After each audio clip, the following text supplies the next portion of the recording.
Hello. For about a year now, I've been writing essays about sex and publishing them as videos here on YouTube. In these videos, I explore various topics like masturbation, shame, and pornography. I try to reflect on and speak about my own experiences, thoughts, and feelings in a way that is honest and truthful and messy. These are deeply personal essays. This video isn't that. This video is a warning about an organization that ostensibly is about sexual liberation and empowerment, but in practice is operating in an unsafe manner which fundamentally undermines their stated goals.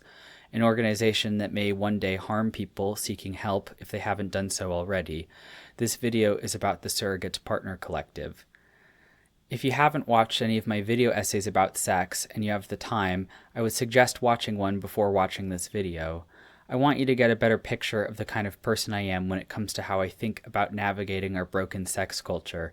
I think it will make it easier to understand what is motivating me to make this video.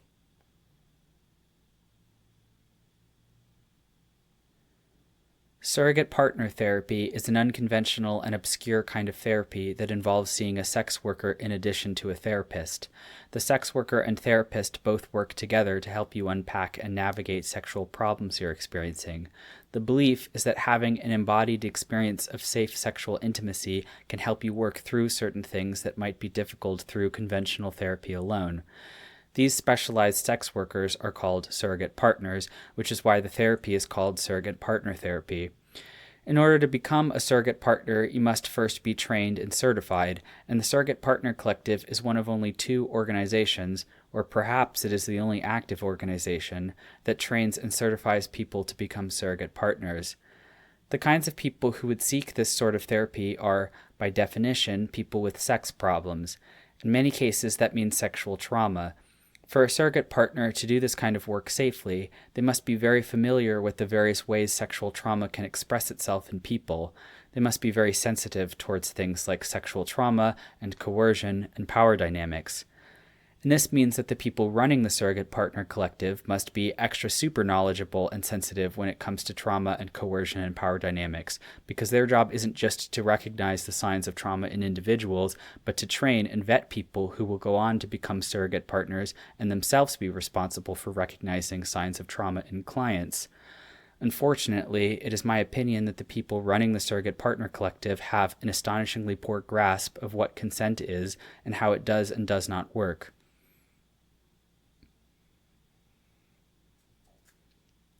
I know this because last year I applied to and was accepted into their training program to possibly become a certified surrogate partner.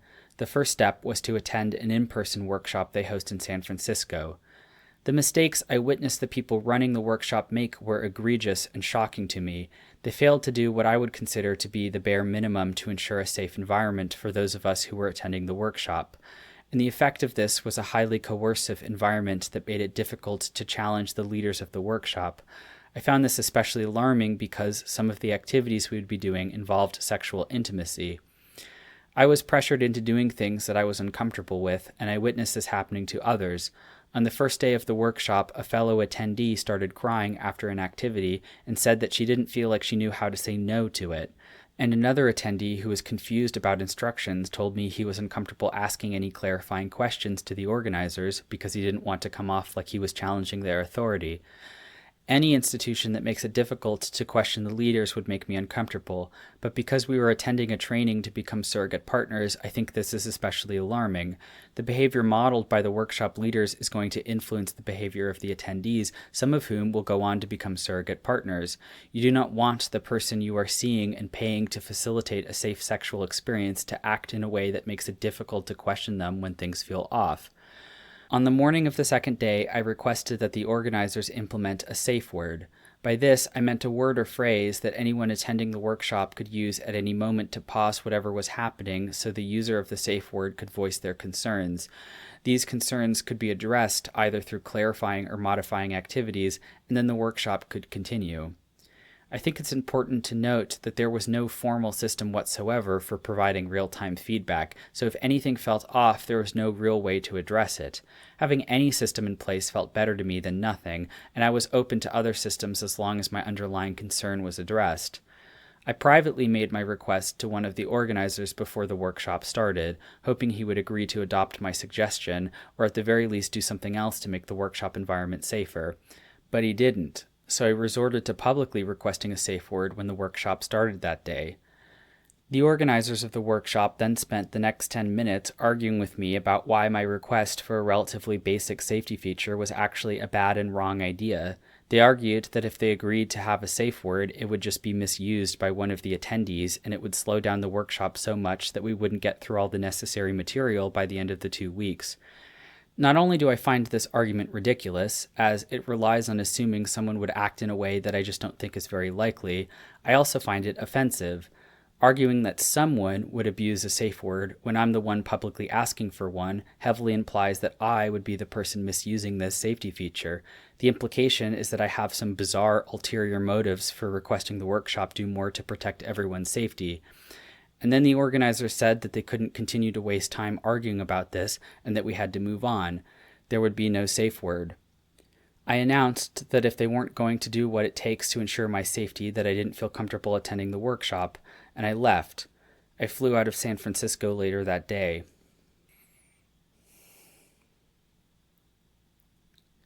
I am less troubled by the issues I witnessed leading up to me requesting a safe word than I am troubled by the response I got after I requested this relatively innocuous safety feature. We all have blind spots. That's unavoidable. I have my own shortcomings. But when people offer critical feedback, if we want to ensure a safe environment, it is imperative that we listen to them and take them seriously. I wasn't trying to disrupt the workshop or undermine the organizer's authority. I was trying to make them aware of shortcomings so that the program could be better. I was offering a concrete solution to the problems I witnessed. The organizers of the workshop responded by repeatedly insinuating that my discomfort with how the workshop was being run was due to personality and character flaws of mine.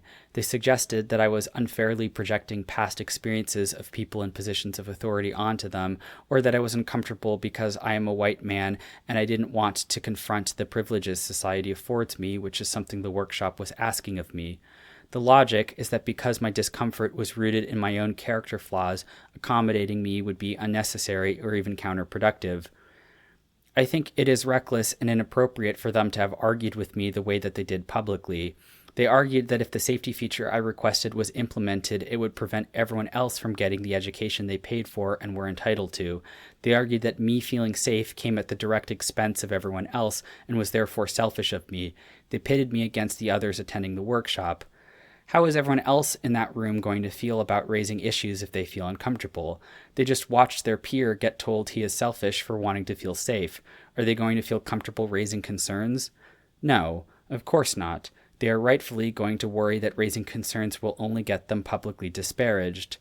It's been over a year since this happened, and in that time no one from the Surrogate Partner Collective has reached out to me to try and better understand what motivated me to walk out. I believe this is due to them assuming they already know why I acted the way that I did and therefore have nothing to learn from me. One might argue that this was out of respect for my mental health, as I obviously had an upsetting experience and maybe reaching out would cause me distress, but someone from the Surrogate Partner Collective did reach out to tell me that I was being removed from the online forums, so I don't feel a concern for my mental health was a big factor in all of this. I think that at the end of the day, the people running the Surrogate Partner Collective just don't like having their authority challenged, and that is not a safe way of operating if you are running an organization like this.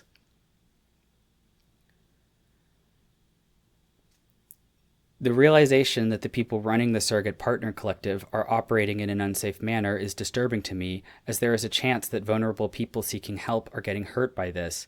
It's the kind of thing I find upsetting enough that I would really prefer to believe it's not true. I also find the people running the Surrogate Partner Collective very persuasive. I put a lot of trust in them, and they are very credentialed, including one who is a licensed therapist. When they implied that I was motivated by personal defects and not a desire to promote safety, it gave me more reasons to believe I was the one in the wrong.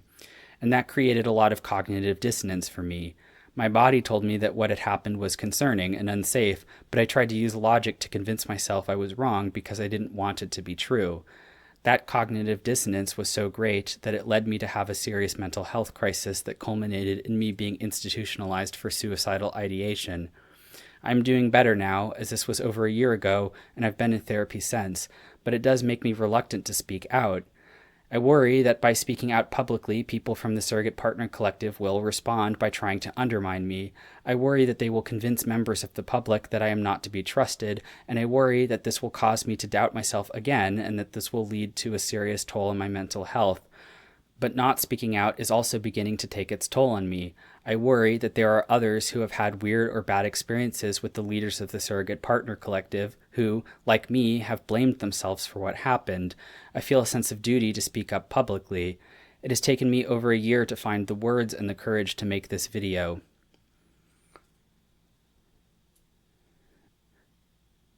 There are 2 reasons I am making this YouTube video. First, I want to inform people who engage with the Surrogate Partner Collective of their unsafe practices, and second, I want to hear from people who may have had a bad experience themselves. If you are a therapist who works with people trained by the Surrogate Partner Collective or is interested in working with the Surrogate Partner Collective, I think it is important that you know about my experience and exercise some caution. That also goes for people doing surrogate partner work or people interested in getting certified by the Surrogate Partner Collective. And above all, if you are a client or potential client who is seeking surrogate partner therapy to try and work through your sexual issues, I would be exceedingly cautious about working with anyone who's been trained by the Surrogate Partner Collective. I do think that if done right, surrogate partner therapy can be useful and transformative for some people. I don't think everyone who's doing this kind of work can't be trusted, and I'm sure there are people trained by the Surrogate Partner Collective who are more than capable of performing their job with the caution and sensitivity necessary. I want to be clear that this video is about the people running the Surrogate Partner Collective, not this kind of therapy as a whole or the individuals who practice it. If you are someone who has had a weird or bad experience with the Surrogate Partner Collective or surrogate partner therapy more generally, please reach out to me at essaysaboutssex@protonmail.com. I want to get a better picture of this whole situation, and the more I know, the better. Please reach out even if you're on the fence. It took me a long time to feel secure in the fact that I am right to feel disturbed. I want to hear from you even if you feel bad in a way that you can't fully explain. I also want to offer my condolences and understanding. If you've been hurt by this, know that you're not the only one.